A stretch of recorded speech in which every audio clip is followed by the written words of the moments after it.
Hello friends, ഇന്ന് നമ്മൾ കാണാൻ പോകുന്നത് എവർനൈറ്റ് എന്ന സീരീസിൻ്റെ രണ്ടാമത്തെ സീസണിലെ 37ാമത്തെ എപ്പിസോഡാണ്. ഇതിനു മുമ്പത്തെ ഭാഗങ്ങൾ കാണാത്തവർ തീർച്ചയായും അതൊക്കെ കണ്ടതിന് ശേഷം മാത്രം ഇത് കാണുക. പ്ലേലിസ്റ്റിൻ്റെ ലിങ്ക് ഡിസ്ക്രിപ്ഷനിൽ ഇട്ടിട്ടുണ്ട്. കഴിഞ്ഞ എപ്പിസോഡിൻ്റെ അവസാനത്തിൽ നമ്മൾ കണ്ടത് എല്ലാവരുടെയും മുമ്പാകെ ലിയു രാജ്ഞി തന്നെ ഇപ്പോഴത്തെ രാജാവിനെ രാജാവായിട്ട് അംഗീകരിക്കുന്നതാണ്. ഈ എപ്പിസോഡിൻ്റെ തുടക്കത്തിൽ തന്നെ കാണിക്കുന്നത് ബുക്ക്മാനിയാക്കിനെ കാണാൻ വരുന്ന യേഹോങ്യുവിനെയാണ്. എന്തിനാണ് തന്നെ കാണാൻ വന്നതെന്ന് ചോദിക്കുമ്പോൾ യേഹോങ്യു പറയുകയാണ്, പെട്ടെന്നാണ് ഫ്ലവർ മാനിയാക്കിനെ കുറിച്ചുള്ള ഓർമ്മകൾ എൻ്റെ ചിന്തയിലൂടെ കടന്നുപോയത്. അപ്പോൾ ബുക്ക് മാനിയാക്ക് പറയുകയാണ്, അവസാനമായിട്ട് നമ്മൾ കണ്ടുമുട്ടിയപ്പോൾ അവൾ എന്നോട് ചോദിച്ചിരുന്നു ഇനി എപ്പോഴാണ് നമ്മൾ കാണുക എന്ന്. അപ്പോൾ ഞാൻ പറഞ്ഞിരുന്നു ലോകത്ത് യുദ്ധമൊന്നുമില്ലാത്ത സമാധാനപരമായിട്ടുള്ള അവസ്ഥയിൽ നമ്മൾ വീണ്ടും കണ്ടുമുട്ടുമെന്നൊക്കെ. യേഹോങ്ക അപ്പോൾ പറയുന്നുണ്ട്, നിന്നെ ഷീലിംഗ് കുറ്റക്കാരിയായിട്ട് കണക്കാക്കിയില്ലായിരുന്നെങ്കിൽ എന്നൊക്കെ. ബുക്ക് മാനിയാക്ക് അപ്പോൾ പറയുകയാണ്, ഞാനും അങ്ങനെ കരുതാറുണ്ട്. പക്ഷേ ജസ്റ്റിസിന്റെ പേരിൽ എന്തൊക്കെ അനീതികളാണ് ഷീലിംഗ് പ്രവർത്തിക്കുന്നത്. ഒരു തെറ്റും ചെയ്യാതെയല്ലേ താങ്സ്റ്റേറ്റിനെ അവർ ഇല്ലാതാക്കാൻ ശ്രമിച്ചത്. യേഹോങ്ങി അപ്പോൾ പറയുന്നുണ്ട്, ഷീലിംഗിന്റെ അധികാരിയെ സംശയിച്ചോളൂ, പക്ഷെ പ്രകാശത്തെ സംശയിക്കരുത്. ബുക്ക്മാനിയാക്ക് അപ്പോൾ പറയുകയാണ്, നിന്റെ ഈ വിശ്വാസമാണ് നിനക്ക് തടസ്സമായിട്ട് നിൽക്കുന്നത്. അപ്പോൾ പ്രകാശത്തിന് വേണ്ടി വീണ്ടും വാദിക്കുകയാണ് യേഹോങ്യു. ഹെവനാണ്, പ്രകാശമാണ് എല്ലാം നമുക്ക് തരുന്നത് എന്നൊക്കെ പറഞ്ഞ്. പിന്നെ നിരപരാധികളായിട്ടുള്ള ഒരുപാട് പാവപ്പെട്ടവർ മരിച്ചത് അത് താങ്സ്റ്റേറ്റിന്റെ പ്രവൃത്തികൾ മൂലമാണ്. പ്രകാശത്തെ അവഹേളിച്ചതുകൊണ്ടാണ് അവരുടെ ജനങ്ങൾ മരിച്ചത്. അവർ അത് അർഹിക്കുന്നു. അപ്പോഴും താങ്സ്റ്റേറ്റിന് വേണ്ടി ബുക്ക്മാനിയാക്ക് വാദിക്കുന്നുണ്ട്. യേഹോങ്ങി അപ്പോൾ പറയുകയാണ്, നിനക്ക് എന്തുകൊണ്ടാണ് ഈ സ്റ്റേറ്റിനെ തന്നെ മുറുകെ പിടിക്കുന്നതെന്ന് ഇപ്പോഴും മനസ്സിലാകുന്നില്ല. ഒരുപക്ഷെ അത് സാങ്സാങ്ങിന് വേണ്ടിയായിരിക്കുമോ? അത് കേട്ട് കഴിയുമ്പോൾ ബുക്ക്മാനിയാക്കിനൊന്നും പറയാൻ കിട്ടുന്നില്ല. അതിനുശേഷം അല്പം വിഷമത്തോടെയാണെങ്കിലും കുറച്ച് കഴിഞ്ഞിട്ട് ബുക്ക്മാനിയാക്ക് പറയുകയാണ്, സാങ്സാങ് നിൻകിയുടെ ജീവൻ തന്നെയാണ്. നിൻകി എവിടെ പോയാലും അവളെ മറക്കില്ല. മറന്നാൽ അവൻ മരിച്ചു എന്നാണ് അർത്ഥം. യേഹോങ്ങി അപ്പോൾ ചോദിക്കുകയാണ്, സാങ്സാങ് നിൻകിയെ മറന്നാലോ? നല്ലവളായിട്ടുള്ള ബുക്ക്മാനിയാക്ക് അപ്പോൾ പറയുകയാണ്, അങ്ങനെയൊന്നും സംഭവിക്കരുത് എന്നാണ് എൻ്റെ പ്രാർത്ഥന. യേഹോങ്ങി അപ്പോൾ പറയുകയാണ്, എനിക്ക് അവനെ ശരിക്കും കൊല്ലാൻ തോന്നുന്നുണ്ട്. പക്ഷേ ഇതൊക്കെ ആലോചിച്ച് കഴിയുമ്പോൾ എനിക്കതിന് തോന്നുന്നില്ല. കാരണം മരിക്കുന്നതിലും കഷ്ടമാണ് അവൻ ഇങ്ങനെ ജീവിക്കുന്നത്. ബുക്ക്മാനിയാക്ക് അതിനുശേഷം പറയുകയാണ്, സാങ്സാങ് ഇപ്പോഴും മരിച്ചിട്ടില്ല എന്നാണ് അവൻ കരുതുന്നത്.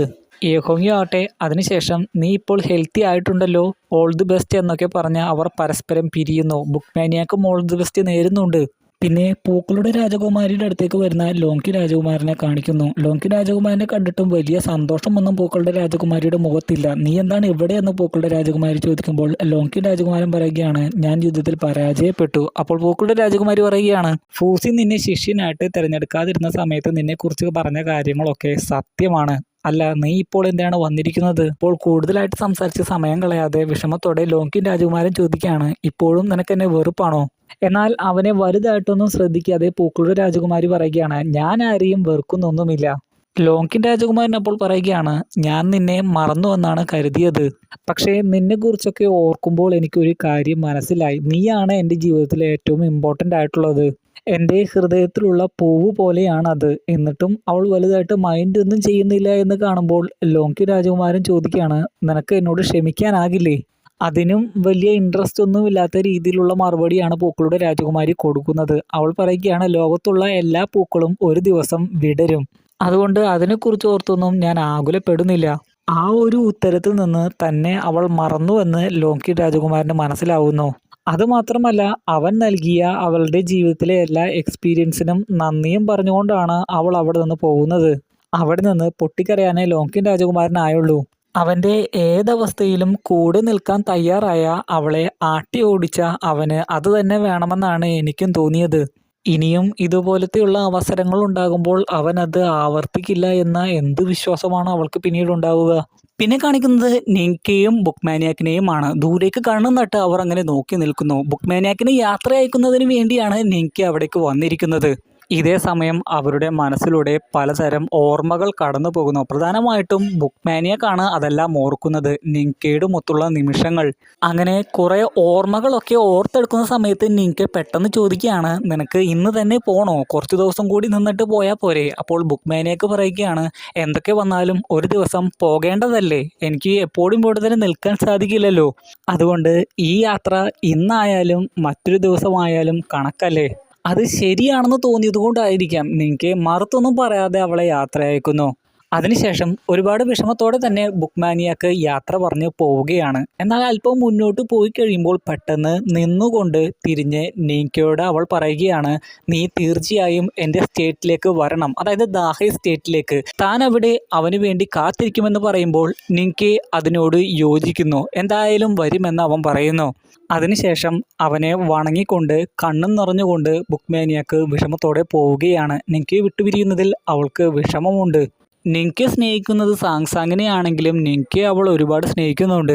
ബുക്ക്മാനിയാക്ക് പോകുമ്പോൾ നിൻകയ്ക്കും നല്ല വിഷമമുണ്ട്. അതിനുശേഷം ഫൂസിയുടെ ആ രഥത്തിൽ ഒരുപാട് മദ്യപിച്ചിരിക്കുന്ന നിൻകയെ കാണിക്കുന്നു. നിൻകെ ഇങ്ങനെ പറയുന്നുണ്ട്, ബുക്ക്മാനിയാക്ക് തിരികെ പോയി ഷീലിങ്ങുമായിട്ടുള്ള സമാധാന ഉടമ്പടിയും നല്ല രീതിയിൽ ഒപ്പുവെച്ച് അവസാനിപ്പിച്ചു. പക്ഷേ ഈ രഥം കൊടുത്തുവിട്ടിട്ടും അതിൻ്റെ ഉള്ളിൽ സാങ്സാങ് ഇല്ലാതിരുന്നത് എന്തുകൊണ്ടാണ്? സാങ്സാങ് ഇതുകൊണ്ട് എന്താണ് അർത്ഥമാക്കുന്നത്? അവൾ എന്തെങ്കിലും എന്നോട് പറയാൻ ഉദ്ദേശിക്കുന്നുണ്ടോ? കുടിയൻ അപ്പോൾ ആ രഥം കൊടുക്കുന്ന സമയത്ത് അവനോട് സംസാരിച്ച സംഭാഷണങ്ങളൊക്കെ അവൻ ഓർക്കുകയും ചെയ്യുന്നു. ഹെവൻലി ഗോഡ് നിൻകയോട് പറയണമെന്ന് പറഞ്ഞു വിട്ട ആ സന്ദേശമൊക്കെയാണ് അവൻ ഓർക്കുന്നത്. ഇതേ സമയം തന്നെ സാങ്സാങ് ഡോട്ടർ ഓഫ് ഹെവനോട് ചോദിക്കുന്നുണ്ട്, നിൻകയെ കൊല്ലാൻ പോവുകയാണോ എന്ന്. അപ്പോൾ അവൾ ചോദിക്കുകയാണ്, എപ്പോഴും നിൻകയെ കണ്ടുകൊണ്ടിരിക്കണമെന്നാണോ നീ ആഗ്രഹിക്കുന്നത്? അപ്പോൾ അവൻ മരിക്കാതിരിക്കുന്നതിന് വേണ്ടിയായിരിക്കണം. സാങ്സാങ് പറയുകയാണ്, അങ്ങനെയൊന്നുമല്ല, അവൻ മരിക്കാതിരുന്നാൽ മതി. ഹെവൻലി ഗോഡിൻ്റെ മകൾ പറയുകയാണ്, അങ്ങനെയെങ്കിൽ അവനോട് എന്നെ വന്ന് കാണാൻ പറയൂ. നിൻകെ ആകട്ടെ ഇതേ സമയം പറയുകയാണ്, അവൻ ആ ക്യാരേജിൻ്റെ ഉള്ളിൽ തന്നെയാണ്. അവൻ പറയുകയാണ്, എനിക്കിതൊന്നും മനസ്സിലാകുന്നില്ല, എങ്കിലും ഈ ക്യാരേജിൻ്റെ ഉള്ളിൽ തന്നെ ഞാൻ കാത്തിരിക്കുകയാണ്. അവളുടെ ഗന്ധം ഇവിടെയുണ്ട്, അവൾ ഒരു ദിവസം വരും. അതുകൂടാതെ ഈ രഥത്തിൻ്റെ കൂടെ എൻ്റെ പ്രിയപ്പെട്ട കുതിരയില്ലാതിരുന്നത് എന്തുകൊണ്ടാണെന്നും മനസ്സിലാകുന്നില്ല. അതൊരു പക്ഷേ സാങ്സാങ്ങിൻ്റെ കൂടെ ആയിരിക്കുമോ? ഹെവൻലി ഗോഡിൻ്റെ കണ്ണിൽ നിന്ന് ഇതേ സമയം കണ്ണുനീർ വരുന്നു. സാങ്സാങ് അപ്പോൾ കണ്ണുനീർ എന്ന് പറയുന്നു. നിൻകെ ആകട്ടെ കുടിച്ച് ആ രഥത്തിൽ തന്നെ ബോധമില്ലാതെ പോവുകയാണ്. അപ്പോൾ സാങ്സാങ് അവൻ്റെ അടുത്ത് വന്ന് അവനെ കെട്ടിപ്പിടിച്ച് അവനെ ഒരുപാട് മിസ് ചെയ്യുന്നു എന്നൊക്കെ പറയുന്ന പോലെ അവന് തോന്നുന്നു. നീ എന്നെ മിസ് ചെയ്യുന്നില്ലേ എന്ന് ചോദിച്ചുകൊണ്ട് സാങ്സാങ് പെട്ടെന്ന് അപ്രത്യക്ഷമാവുകയും അപ്പോഴേക്കും വീണു പോകുന്ന നിൻകയുടെ ബോധം വരികയും ചെയ്യുന്നു. അപ്പോഴാണ് നിൻകയ്ക്ക് മനസ്സിലായത് അതെല്ലാം തൻ്റെ തോന്നലായിരുന്നു. അപ്പോൾ അവൻ സാങ്സാങ്ങിനോട് എന്ന പോലെ ചോദിക്കുകയാണ്, നീ ഇപ്പോഴും ജീവനോടെയുണ്ടോ? നീ ഈ ലോകത്തിൻ്റെ ഏത് കോണിലാണെങ്കിൽ പോലും നിന്നെ ഞാൻ അന്വേഷിച്ച് കണ്ടുപിടിച്ച് ഇങ്ങോട്ട് കൊണ്ടുവരും, നീ മരിച്ചാൽ പോലും. സാങ്സാങ്ങും ഹെവൻലി ഗോഡിൻ്റെ മകളും ആകട്ടെ ഇതേ സമയം ഫേമസ് ആയിട്ടുള്ള ഒരു നൂഡിൽസ് ഷോപ്പിൻ്റെ അടുത്തേക്ക് വന്നിരിക്കുകയാണ്. ആ കടയെക്കുറിച്ച് വിശദീകരിച്ച് പറഞ്ഞതിന് ശേഷം എന്താണ് നിനക്ക് വേണ്ടതെന്ന് ചോദിക്കുമ്പോൾ ഹെവൻലി ഗോഡ് തന്നെ സാങ്സാങ്ങിനോട് എന്താണ് വേണ്ടതെന്ന് പറഞ്ഞോളാൻ പറയുന്നു. സാങ്സാങ്ങിനെ കണ്ടു കഴിയുമ്പോൾ ഉടനെ തന്നെ ആ കടക്കാരൻ സാങ്സാങ്ങിൻ്റെ അടുത്തേക്ക് വന്ന് എന്താണ് നിങ്ങൾക്ക് വേണ്ടതെന്ന് ചോദിക്കുന്നു. ഹെവൻലി ഗോഡിൻ്റെ മകളെ അയാൾക്ക് കാണാൻ സാധിക്കുന്നില്ല, സാങ്സാങ്ങിനെ മാത്രമേ കാണാൻ സാധിക്കുന്നുള്ളൂ.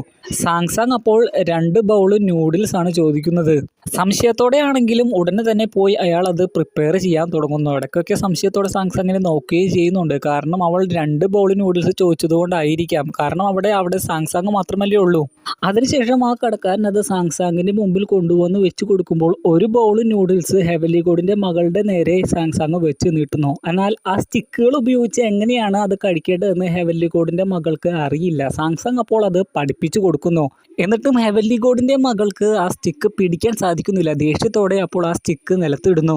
സാങ്സാങ് അപ്പോൾ പറയുകയാണ്, നിന്റെ ദേഷ്യം വളരെ കൂടുതലാണ്, നിൻകയ്ക്ക് അത് ഇഷ്ടപ്പെടില്ല. എന്നാൽ അവനെക്കുറിച്ച് പറഞ്ഞു പോകരുതെന്ന് പറഞ്ഞ് സാങ്സാങ്ങിനെ അവൾ ശകാരിക്കുന്നു. അപ്പോൾ എനിക്കും നിന്നെ ഇഷ്ടമല്ല എന്ന് സാങ്സാങ് പറയുമ്പോൾ ഹെവൻലി ഗോഡിൻ്റെ മകൾ പറയുകയാണ്, എന്നെ ഇഷ്ടമല്ലെങ്കിൽ നിനക്ക് നിന്നെ തന്നെ ഇഷ്ടമല്ല എന്നാണ് അർത്ഥം, നമ്മൾ രണ്ടുപേരും ഒന്നാണ്. അപ്പോൾ സാങ്സാങ് പറയുകയാണ്, എനിക്ക് എന്നെ തന്നെ വലിയ ഇഷ്ടമൊന്നുമല്ല, എൻ്റെ സ്കിൻ ഡാർക്കാണ്, എന്നെ കാണാൻ വലിയ ഭംഗിയൊന്നുമില്ല. എന്നാൽ അവളെ ആശ്വസിപ്പിക്കുന്നതിന് വേണ്ടിയാണോ എന്നറിയില്ല, ഹെവൻലി ഗോഡിൻ്റെ മകൾ പറയുകയാണ്, നീയും ഈ നൂഡിൽസും നല്ല സുന്ദരമാണ്. നൂഡിൽസും നല്ലതാണെന്ന് പറഞ്ഞപ്പോൾ സാങ്സാങ്ങിന് സന്തോഷമായി. അതിനുശേഷം ആ കടക്കാരനെ വീണ്ടും വിളിച്ച് വീണ്ടും നൂഡിൽസ് ഓർഡർ ചെയ്യുന്നു. അത് പെട്ടെന്ന് തീർത്ത് അടുത്തത് വീണ്ടും ഓർഡർ ചെയ്തത് കണ്ട് ആ കടക്കാരന് പോലും അതിശയം തോന്നി. പോകുന്ന വഴിക്ക് ആ കടക്കാരൻ പറയുന്നുണ്ട്, ഇതേപോലത്തെ ഒരു തീറ്റക്കാരിയെ ഞാൻ കണ്ടിട്ടേ ഇല്ല. സാങ്സാങ്ങിന് അത് കേട്ട് ചിരി വന്ന് ഹെവൻലി ഗോഡിനോട് നിന്നെക്കുറിച്ചാണ് ഇതൊക്കെ പറയുന്നതെന്ന് സാങ്സാങ് പറയുന്നു. അതിനുശേഷം ഹെവൻലി ഗോഡ് നിൻകെ പറഞ്ഞ ആ കുതിരയുടെ പുറത്ത് കയറി ഷീലിങ്ങിൽ എത്തിയിരിക്കുന്നതായി കാണിക്കുന്നു. അവളെ സ്വീകരിക്കുന്നതിന് വേണ്ടിയായിരിക്കണം ഷീലിങ്ങിലെ പ്രീസ്റ്റുകളെല്ലാം ഇതേ സമയം അങ്ങോട്ട് വരുന്നുണ്ട്. ഷീലിങ്ങിന്റെ അധികാരി അങ്ങോട്ട് വന്നിട്ടുണ്ടായിരുന്നില്ല. നല്ലവനായിട്ടുള്ള ആ പ്രീസ്റ്റ് മാത്രമേ വന്നിട്ടുണ്ടായിരുന്നുള്ളൂ. ചെങ്ലീഷു പ്രീസ്റ്റും അതേപോലെ തന്നെ വേറെ 2-3 പ്രീസ്റ്റും ഉണ്ട്. സന്തോഷത്തോടെ നല്ലവനായിട്ടുള്ള ആ പ്രീസ്റ്റ് പറയുകയാണ്, അവസാനം വീണ്ടും നീ വന്നിരിക്കുന്നു. സന്തോഷത്തോടെ അയാൾ തുടർന്ന് പറയുകയാണ്, 3 വർഷങ്ങൾക്ക് മുമ്പ് താങ് സ്റ്റേറ്റിൽ വെച്ച് നിന്നിലുള്ള പ്രകാശത്തെ ഞാൻ കണ്ടിരുന്നു. അവസാനം തിരിച്ച് ഇങ്ങോട്ട് നീ വന്നിരിക്കുന്നു. ദർശനങ്ങൾ കിട്ടുന്നതുകൊണ്ടായിരിക്കാം അയാൾക്ക് അവളെക്കുറിച്ചുള്ള കാര്യങ്ങളൊക്കെ നേരത്തെ അറിയാം. അവൾ നല്ല ശക്തിയുള്ള ഒരു വ്യക്തിയാണെന്ന്. ഹെവൻലി ഗോഡിന്റെ മകൾ അപ്പോൾ പറയുകയാണ്, നീ എന്നോട് വിശ്വസ്തനാണെങ്കിൽ നിനക്ക് നല്ലതേ ഉണ്ടാവുകയുള്ളൂ. അപ്പോൾ അവളുടെ മുമ്പിൽ എല്ലാ പ്രീസ്റ്റുകളും മുട്ടുകുത്തുന്നു. ആ നല്ലവനായിട്ടുള്ള പ്രീസ്റ്റ് പറയുകയാണ്, നിങ്ങളെ കാണണമെന്നുള്ളതാണ് ജീവിതത്തിലെ എൻ്റെ ഒരേ ഒരു ആഗ്രഹം. എൻ്റെ ഏറ്റവും വലിയ ആഗ്രഹം സാധിച്ചിരിക്കുന്നു. എന്നെ അനുഗ്രഹിച്ചാലും. അപ്പോഴേക്കും ഷീലിങ്ങിന്റെ അധികാരിയും ദുഷ്ടനായിട്ടുള്ള കമാൻഡറും മറ്റുള്ളവരും ഒക്കെ അങ്ങോട്ട് വരുന്നു. ആളാരാണെന്ന് മനസ്സിലാക്കാതെ ഷീലിങ്ങിന്റെ അധികാരി അവളോട് കയർത്ത് സംസാരിക്കാൻ തുടങ്ങുന്നു. ആരാണ് അങ്ങോട്ട് അതിക്രമിച്ച് കയറിയതെന്നൊക്കെ ചോദിച്ചുകൊണ്ട്. ഹെവൻലി ഗോഡ് അപ്പോൾ ഇത് എൻ്റെ ടെറിട്ടറി ആണെന്ന് പറഞ്ഞ് പ്രകൃതിയിൽ അവളുടെ ശക്തി പ്രയോഗിക്കുന്നു. അപ്പോൾ പ്രകൃതിയിൽ ഉണ്ടാകുന്ന മാറ്റം മൂലം ഷീലിങ്ങിന്റെ അധികാരിക്ക് കാര്യം മനസ്സിലാകുന്നു. അവൾ ഹെവൻലി ഗോഡിന്റെ മകളാണെന്ന് മനസ്സിലാക്കി അവളുടെ മുമ്പിൽ സാഷ്ടാംഗം വണങ്ങുകയാണ് ഷീലിങ്ങിന്റെ അധികാരി. മറ്റുള്ളവരും അത് അനുകരിക്കുന്നു. ഹെവൻലി ഗോഡിന്റെ മകൾ പറയുകയാണ്, നീ വൃത്തികെട്ട ഒരു പട്ടിയാണ്. ഞാൻ അനുവദിക്കുന്നത് കൊണ്ടാണ് ഷീലിങ്ങിന്റെ അധികാരിയായിട്ട് നീ തുടരുന്നത്. നിന്റെ ശക്തി ഞാനിപ്പോൾ തിരിച്ചു തരുന്നു. യേഹോങ്ങിവിന് അതെല്ലാം കണ്ട് ശരിക്കും അതിശയമാകുന്നുണ്ട്.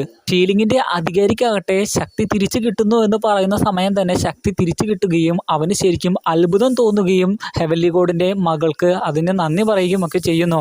ഹെവൻലി ഗോഡിന്റെ മകളാകട്ടെ മനുഷ്യരുടെ ലോകവുമായിട്ട് ഇനി ഒരു കണക്ഷനും വേണ്ട എന്ന് പറയുന്നു. അവൾക്ക് അവിടെ വേണ്ട സജ്ജീകരണങ്ങളൊക്കെ ചെയ്യാനും പറയുന്നുണ്ട്. അതെല്ലാം തന്നെ അവർ അനുസരിക്കുകയും ചെയ്യുന്നു. ഇപ്പോൾ ബന്ധനസ്ഥതയിലായി കിടന്നുറങ്ങുന്ന നിങ്കിയുടെ അടുത്തേക്ക് വരുന്ന സാങ്സാങ്ങിനെ കാണിക്കുന്നു. സാങ്സാങ്ങിനെ കാണുമ്പോൾ അവൻ ഞെട്ടി ഉണരുകയാണ്. സാങ്സാങ് അപ്പോൾ ചോദിക്കുകയാണ്, നിനക്ക് എന്നെ മനസ്സിലായോ? ഒരുപാട് വിഷമത്തോടെ നിങ്ക പറയുകയാണ്, മനസ്സിലായോ എന്നോ? ഞാൻ നിന്നെ മിസ് ചെയ്യാത്ത ഒരു ദിവസം പോലുമില്ല. ചിരിച്ചുകൊണ്ട് സാങ്സാങ് അപ്പോൾ പറയുകയാണ്, എന്നെ അത്രമാത്രം മിസ് ചെയ്യുന്നുണ്ടെങ്കിൽ എന്നെ ഓടി വന്ന് കെട്ടിപ്പിടിക്ക്. എന്നാൽ ചങ്ങലകളാൽ ബന്ധനസ്ഥതയിലായതുകൊണ്ട് തന്നെ അവൻ അതിന് സാധിക്കുന്നില്ല. പല പ്രാവശ്യവും അവൻ ശ്രമിച്ചു നോക്കിയിട്ടും കാര്യവും ഉണ്ടായില്ല. സാങ്സാങ് ആകട്ടെ അവളുടെ അടുത്തേക്ക് വരാൻ നിർബന്ധിച്ചുകൊണ്ടേയിരിക്കുന്നു. വന്നില്ലെങ്കിൽ ഞാൻ പോകും, പിന്നെ ഒരിക്കലും എന്നെ കാണാൻ സാധിക്കില്ല എന്ന് പറയുന്നു. നിങ്കിയാകട്ടെ അവളോട് പോകരുത് പോകരുത് എന്ന് വിഷമത്തോടെ കരഞ്ഞുകൊണ്ട് പറയുന്നു. എന്നാൽ ഉടനെ തന്നെ അവൾ അപ്രത്യക്ഷമാവുകയാണ്. നിങ്കി അപ്പോൾ പറയുന്നുണ്ട്, പോകരുത്, ഞാൻ നിന്നെ കെട്ടിപ്പിടിക്കാമെന്നൊക്കെ. ആ ഒരു പരിശ്രമത്തിനിടയിൽ അവൻ അവിടെ വീണു പോവുകയും ചെയ്യുന്നു. സാങ്സാങ് അപ്രത്യക്ഷമായതുകൊണ്ട് തന്നെ ആ ഒരു വിഷമത്തിൽ ഒരുപാട് കരയുകയാണ് അവൻ. പെട്ടെന്നായിരുന്നു അവൻ ഞെട്ടി ഉണർന്നത്. അതവൻ്റെ സ്വപ്നമായിരുന്നു. പിന്നെ നിങ്കെ ഫസ്റ്റ് ബ്രദറിനോട് സംസാരിക്കുന്നതായി കാണിക്കുന്നു. നിങ്കെ പറയുകയാണ്, എല്ലാം ശാന്തമായിക്കൊണ്ടിരിക്കുകയാണ്. ഫസ്റ്റ് ബ്രദർ പറയുകയാണ്, ലോകത്തെ മുഴുവനും കീഴടക്കുന്നതുവരെയും അവർ അടങ്ങുകയില്ല. സമാധാന ഉടമ്പടി എല്ലാം തൽക്കാലത്തേക്കുള്ള ഒരു എക്സ്ക്യൂസ് മാത്രമാണ്. അവർ അവരുടെ ആർമിയെ ശക്തിപ്പെടുത്തിക്കൊണ്ടിരിക്കുകയാണ്. ഉടനെ തന്നെ അവർ നമുക്കെതിരെ തിരിഞ്ഞേക്കാം. നമ്മളും പ്രിപ്പയർ ആയേ മതിയാകൂ. ഫസ്റ്റ് ബ്രദർ പറയുകയാണ്, ടെമ്പിൾ മാസ്റ്ററിന് ഇപ്പോൾ ഒന്നിനും സാധിക്കില്ല. പക്ഷേ ഞാൻ ഭയക്കുന്നത് അവരെയാണ്. നിങ്ക പറയുകയാണ്, ആ കുടിയനെയും മറവുകാരനെയും അല്ലേ? അതെ എന്ന് ഫസ്റ്റ് ബ്രദർ പറയുന്നു. നിങ്ക അപ്പോൾ ചോദിക്കുന്നുണ്ട്, ഗോഡ് സ്റ്റാർട്ട്ലിംഗ് ഫോർമേഷനെ അവർക്ക് അതിജീവിക്കാനാകുമോ എന്ന്. ഫസ്റ്റ് ബ്രദർ അതിന് ഉത്തരം പറയുന്നില്ല. ഫസ്റ്റ് ബ്രദർ പറയുകയാണ്, ഫൂസി പറഞ്ഞത് ശരിയാണ്. കൂടുതൽ കാലം ജീവിക്കും തോറും മരിക്കാനുള്ള ഭയം കൂടും. അവർക്ക് ഇപ്പോഴും ജീവിച്ച് മതിയായിട്ടില്ല. ഹെവൻലി ഗോഡിന്റെ മകൾ അവരെ കണ്ടുപിടിച്ചത് കൊണ്ടാണ് അവർക്ക് വേണ്ടി ഫൈറ്റ് ചെയ്യാൻ അവർ തയ്യാറാകുന്നത്. ഹെവൻലി ഗോഡിന്റെ മകൾ ഷീലിങ്ങിൽ എത്തിയെന്ന് കേട്ടു. ഹെവൻലി ഗോഡിന്റെ മകൾ എന്ന് കേട്ട് കഴിയുമ്പോൾ നിങ്കി ആലോചിക്കുകയാണ്, അത് സാങ്സാങ് അല്ലേ? അവൾക്ക് ഗോഡ് സ്റ്റാർട്ട്ലിംഗ് ഫോർമേഷൻ തകർക്കാനാകുമോ എന്ന് ഫസ്റ്റ് ബ്രദറിനോട് ചോദിക്കുമ്പോൾ ഫസ്റ്റ് ബ്രദർ പറയുകയാണ്, അവൾ സാങ്സാങ് ആണെങ്കിലോ? നിങ്ക പറയുകയാണ്, ഒരിക്കലും ആയിരിക്കില്ല, സാങ്സാങ് മരിച്ചു. ഫസ്റ്റ് ബ്രദർ പറയുകയാണ്, അത് നീ പോയി അന്വേഷിക്കുന്നത് നല്ലതായിരിക്കും. എപ്പോഴും ഇവിടെ തന്നെ ആയിരിക്കുന്നതിലും ഭേദം ഒന്ന് ട്രാവലൊക്കെ ചെയ്യുന്നതാണ്. എന്നാൽ തനിക്കതിന് സാധിക്കില്ല. താൻ ഗോഡ് സ്റ്റാർട്ട്ലിംഗ് ഫോർമേഷനെ സംരക്ഷിക്കണമെന്ന് നിങ്ക പറയുന്നു. ഫസ്റ്റ് ബ്രദർ അപ്പോൾ ചോദിക്കുകയാണ്, നീ ഈ സിറ്റിയെ സംരക്ഷിക്കുകയാണോ അല്ലെങ്കിൽ ഇവിടെ സ്റ്റക്ക് ആയതാണോ? അപ്പോൾ യേഹോങ്ങിയുടെ വാക്കുകളും നിങ്ക ഓർക്കുന്നു. നീ ഇവിടെ ശരിക്കും പ്രിസണിലായതുപോലെയാണെന്ന് യേഹോങ്ങി അവനോട് പറഞ്ഞിരുന്നു. ഫസ്റ്റ് ബ്രദർ തുറന്നു പറയുകയാണ്, എല്ലാവർക്കും അറിയാം, നീ ഇവിടെ ഉണ്ടെങ്കിൽ മാത്രമേ ഗോഡ് സ്റ്റാർട്ട്ലിംഗ് ഫോർമേഷന് പ്രസക്തിയുള്ളൂ. അതേപോലെ തന്നെ നീ ഇവിടെ ഉള്ളപ്പോൾ നിന്നെ ആർക്കും കീഴടക്കാനും ആകില്ല. പക്ഷേ ഈ സിറ്റിയുടെ പുറത്തേക്ക് പോവുകയാണെങ്കിൽ നീ വെറും വേസ്റ്റ് ആണ്. നീ ഇങ്ങനെ തന്നെ ആയിരിക്കുന്നത് നിനക്ക് എപ്പോഴും നന്മ വരുത്തില്ല. നിനക്ക് നല്ലത് വരണമെങ്കിൽ നിന്റെ മനസ്സ് ശാന്തമാക്കാൻ നീ ഒന്ന് ട്രാവൽ ചെയ്യണം. അത് റിസ്ക് ആണെന്ന് പറയുമ്പോൾ ഫസ്റ്റ് ബ്രദർ പറയുകയാണ്, ഗോഡ് സ്റ്റാർട്ട്ലിംഗ് ഫോർമേഷൻ്റെ പ്രശ്നമൊക്കെ പരിഹരിച്ചു. അതുമാത്രമല്ല എനിക്കിപ്പോൾ നടക്കാനൊക്കെ സാധിക്കും. അതുകൊണ്ട് സിറ്റിയിൽ എന്തെങ്കിലും സംഭവിക്കുകയാണെങ്കിൽ സിറ്റിയെ ഞാൻ പ്രൊട്ടക്റ്റ് ചെയ്തോളാം. അല്ലാതെ നീ ഇങ്ങനെ സ്റ്റക്കായിട്ടിരിക്കുന്ന അവസ്ഥയിലായിരിക്കാൻ പാടില്ല. ഇത് ശരിക്കും പ്രിസണിലായിരിക്കുന്നത് പോലെയാണ്. നീ എവിടെ പോയാലും ഈ സിറ്റിയും ഇവിടുത്തെ ആളുകളും നിന്റെ സംരക്ഷണത്തിനുണ്ടാകും. നീ എപ്പോഴും ഇവിടെ തന്നെ ആയിരുന്നു കൊണ്ട് നിന്റെ സമയം വെറുതെ വേസ്റ്റ് ആക്കരുത്.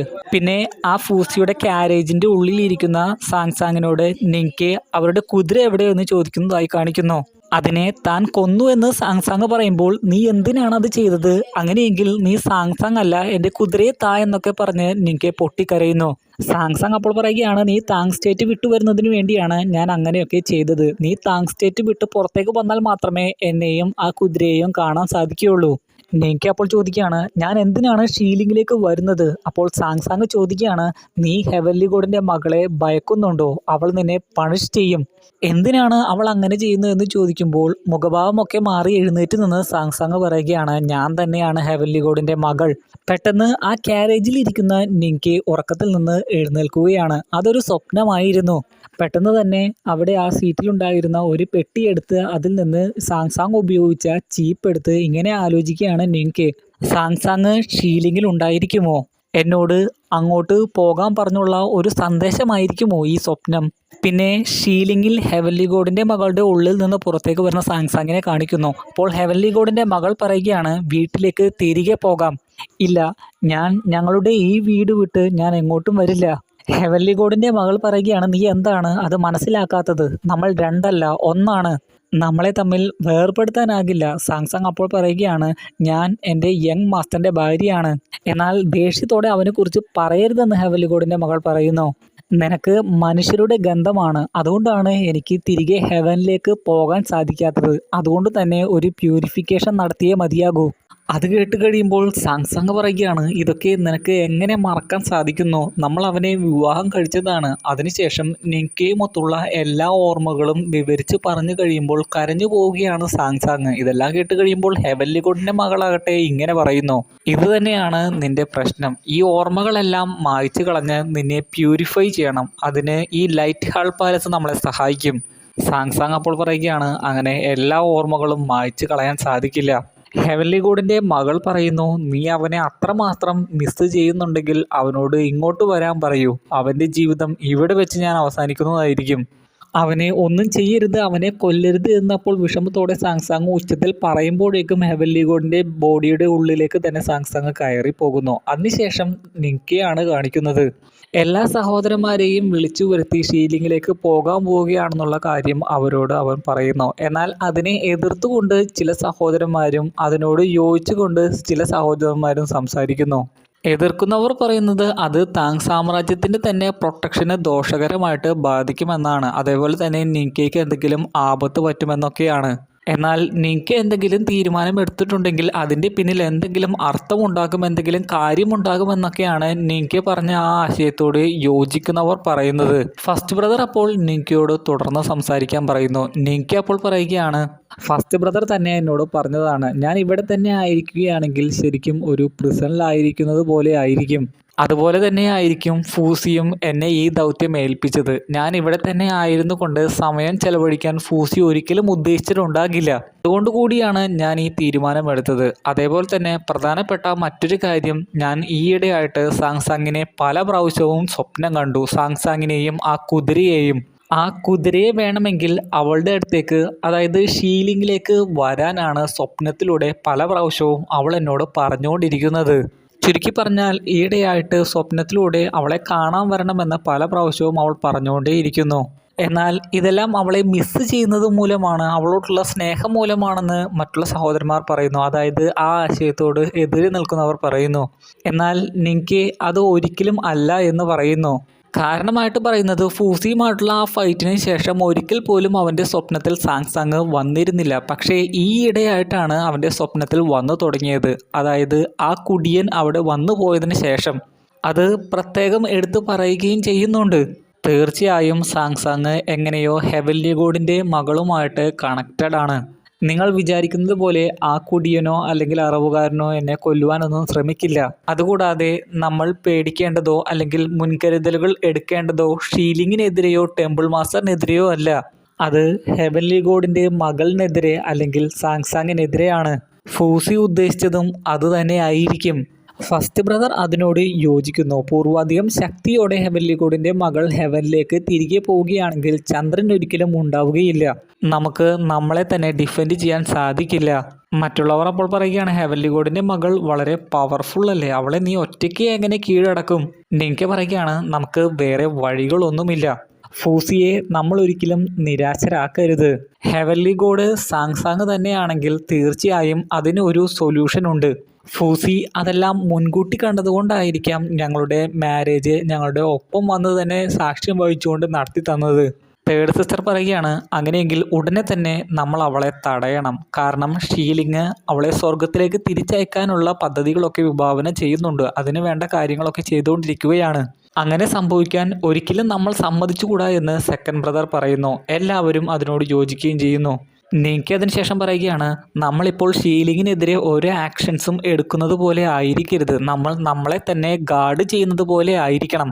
ഫസ്റ്റ് ബ്രദർ അതിനോട് യോജിച്ചുകൊണ്ട് പറയുകയാണ്, അതെ അങ്ങനെ തന്നെ ആയിരിക്കണം. ഈ വലിയ പ്രശ്നത്തെ നേരിടുന്നതിനു വേണ്ടി വലിയ പദ്ധതികൾ നമുക്ക് വിഭാവന ചെയ്യേണ്ടിയിരിക്കുന്നു. ഇതോടെ ഈ എപ്പിസോഡും ഇവിടെ അവസാനിച്ചിരിക്കുകയാണ്. അടുത്ത ലിങ്ക് മിക്കവാറും ഞായറാഴ്ചയായിരിക്കും ഗെയിമിൽ ഇടാൻ പോകുന്നത്. എന്തെങ്കിലും ചേഞ്ച് ഉണ്ടെങ്കിൽ കമ്മ്യൂണിറ്റി പോസ്റ്റ് വഴി ഇടുന്നതായിരിക്കും. അപ്പോൾ അടുത്ത വീഡിയോയുമായി നമ്മൾ ഉടനെ തന്നെ കാണും. അതുവരെ ഗുഡ് ബൈ.